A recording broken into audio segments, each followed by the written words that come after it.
Hello everybody, good morning. To begin, I would like to thank the organizers to have chosen my oral communication entitled Particle Attached Riverine Bacteriome Shifts in a Pollutant-Resistant and Pathogenic Community during a Mediterranean Extreme Storm Event.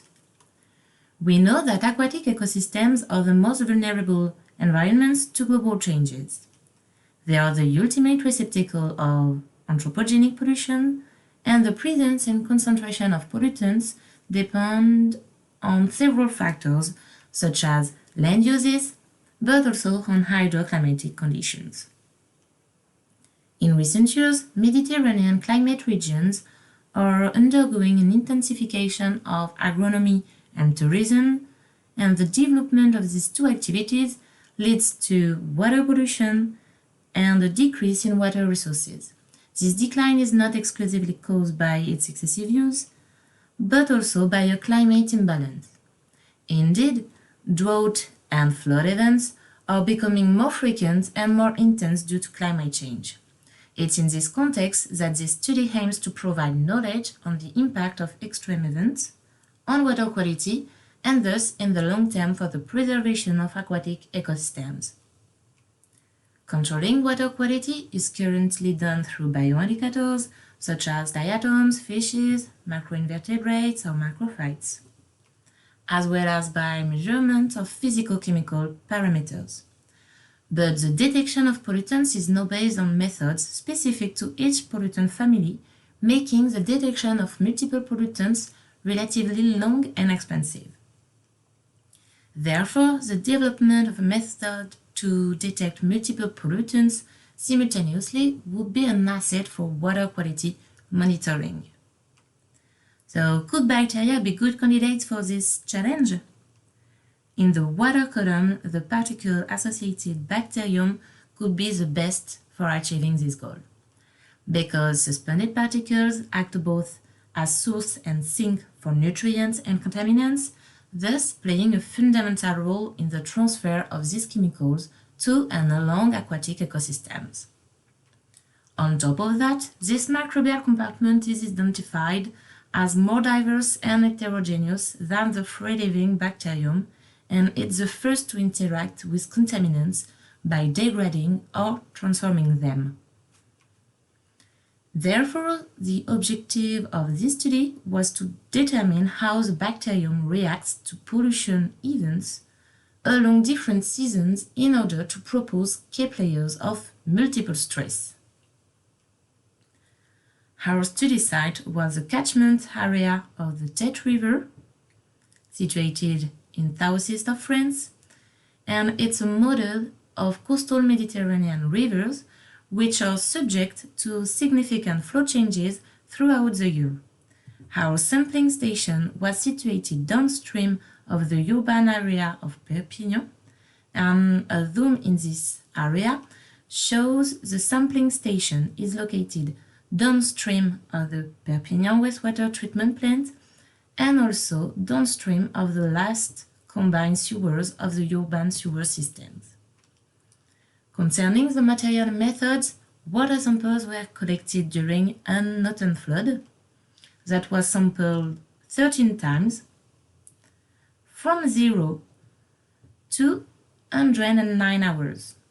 The flow varied between 5 and 280 cubic meters per second, reached at 38 hours.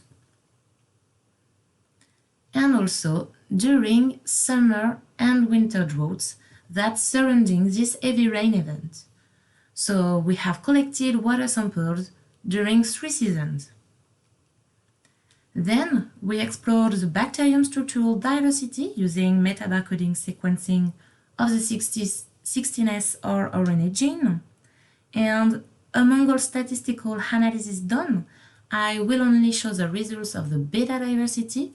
That means how different our samples are in their diversity. On the left, a PCOA based on weighted unifrac distance, and on the right, a reminder of the different samples of the different seasons. The PCOA explains that 56% of the diversity in our samples was distributed in 2 axes. Thus, diversity was structured into 4 significant communities according to clustering what D2 linkage analysis and analysis of similarity. The gray group includes samples before flood. The blue group includes samples at flow peak. The orange group includes samples before highest flow and after highest flow. And the green group includes drought samples and T0. A battery of environmental parameters was measured in parallel. After environmental parameters analysis, 7 different dynamics were retained. 3 dynamics were specific to single parameters, nitrates, and 2 pesticides, 2,4-D and diuren. 4 dynamics named thereafter DIN1 to DIN4 represented several parameters significantly correlated. We noticed 2 multi-stress events. The first linked to a point source pollution, combined sewer overflows, and particularly to in-sewer solids resuspension. This multipollution phenomenon was characterized by 3 environmental dynamics, namely DIN2, DIN3, and diuren. And the second multipollution event was linked to the highest flow peak,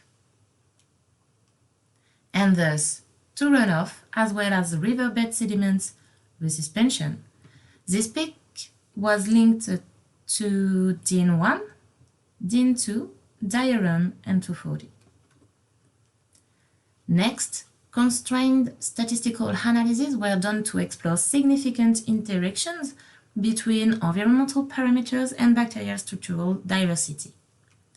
The 4 bacterial communities showed a marked response to the different phases of the flood, with specific communities linked significantly to specific moments of the flood, notably where multipollution events occurred, that is at combined sewer overflows and at the flow peak, with respect to the other phases of the flood, before and after CSO and after the flow peak, and with a significant relationship among these bacterial communities and environmental parameters, more precisely with all dynamics except DIN4. To finish with an exploration of bioindicators of multipollution phenomena using network and modular engine analysis. The network analysis was able to link O2s forming modules. These modules were significantly correlated with environmental dynamics retained.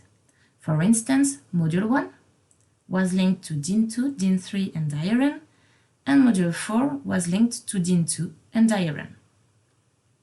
Inside these modules, some K02s were significantly correlated to these dynamics and are represented here for module 1 and for module 4. The most remarkable and highly abundant taxa was Archobacter chlorophilus, known as a human pathogen carrying many antibiotic-resistant genes and with a very high capacity for horizontal gene transfer.